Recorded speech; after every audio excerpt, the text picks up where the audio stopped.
Happy Science Day, Broknex. So we're gonna ask the age-old question, can you light a firework with a heat gun? Does anyone know the answer?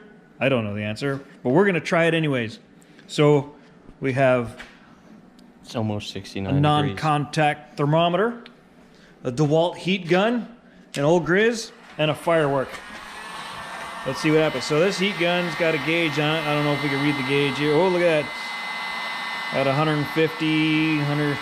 Oh, there it goes. It's moving up. I don't know if you can get that on. Oh, getting up there. So we're at 600 degrees, 650. Okay, let's see if it'll work. Getting up there.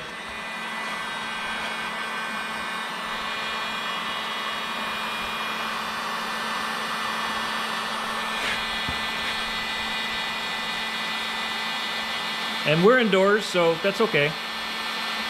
Well, you said don't try this at home. Yeah, we're not at home. What's the temperature there, Tristan? 140 degrees.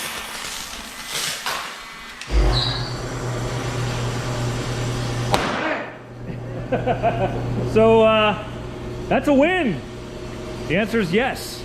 Yes. Yes. Yes. Yes.